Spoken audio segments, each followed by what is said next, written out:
In this exercise, we're going to walk through the steps of setting up an associated items list.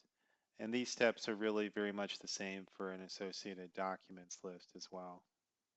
In our example, what we want to do is create a products table, which will be related to our master list, which is our projects list.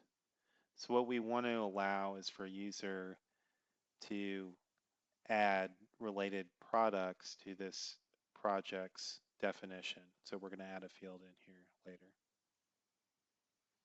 So the first step is to actually create our products list. So we want to go into the settings, site contents,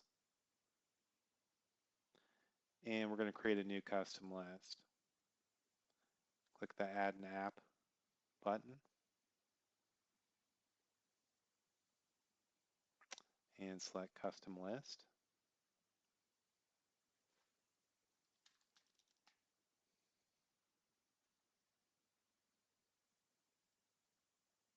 And once our list is created, we want to go into the list settings to make some adjustments and add in the necessary fields.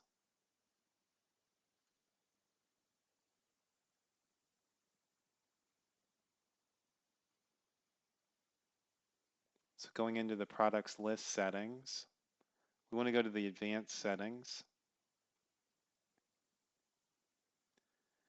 And we do need to allow management of content types, which is not the default setting. We don't need attachments in this particular list. And the other settings can be left at defaults.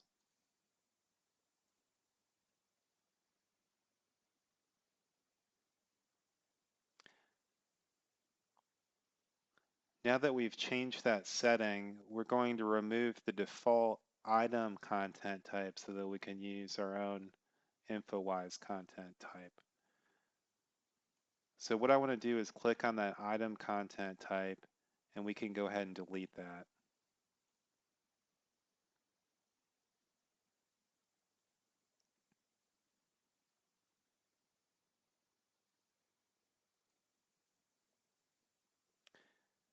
Now we'll click the Add from Existing Site Content Types. And in this screen, we can assign the custom Infowise associated items content type. So in the first dropdown, make sure to pick Infowise, and then you'll see the two types that are available, associated item or associated task. Click the Add, and you can see that it moves over into the right field, letting you know that this is added correctly.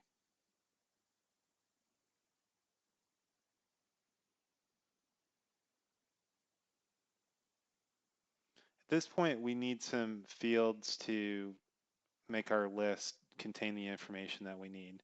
So we'll just do a few things for our example. The title field, I'm just going to change to product.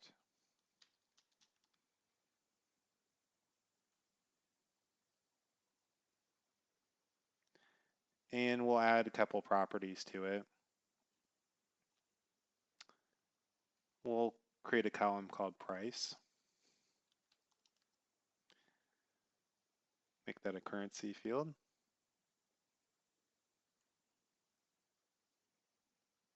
We'll require this column and go with defaults for everything else.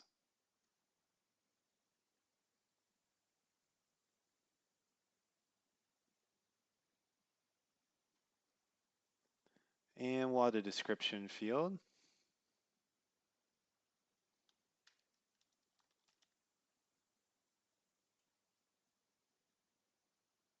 And we'll also require this. And that's all we'll do for the purpose of our example. Projects list and set up a field called products. So I want to go to the list settings.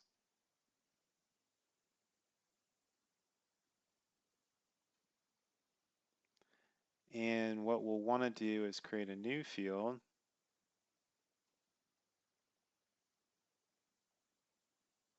called products.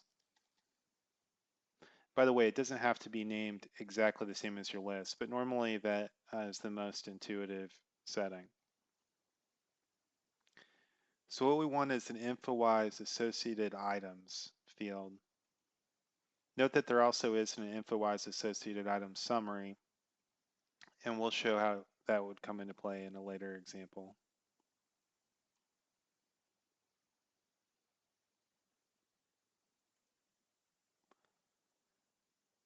So it's automatically going to look for associated item list. So it already has products highlighted, so we don't need to change anything there. And usually the all items view would be fine. Note that you can show a view selector if you want to. Normally this would not be necessary. So for the most part, you can just leave the default settings when you're setting up this field.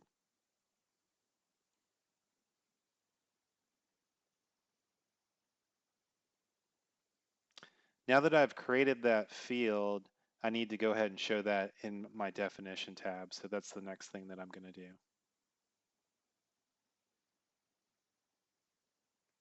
So under definition, I'll go to the tab column association, and I need to go ahead and add that field.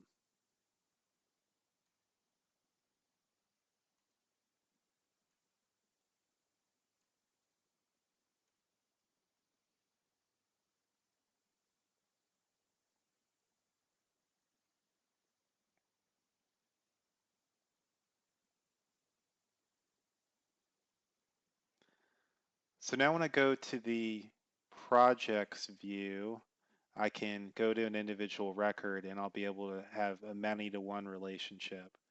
So I'll go into this first project that I've created, and we'll go ahead and create a couple of products from the context of the parent table.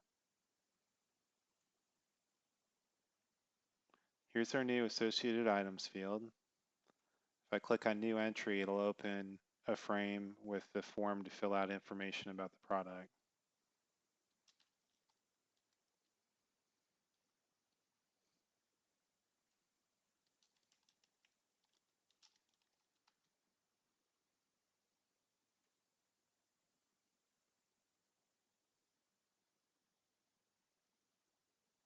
After the post back to the server, it will update and we can see a view of that information. And I can go ahead and add another record here as well.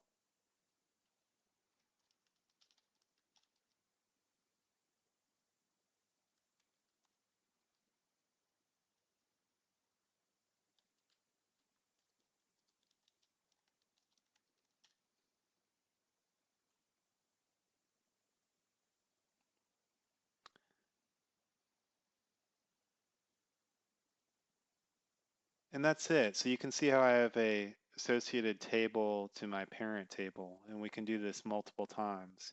And even you can put an associated items table within an associated items table. So there's really no limit to the configuration and layers that you can set up.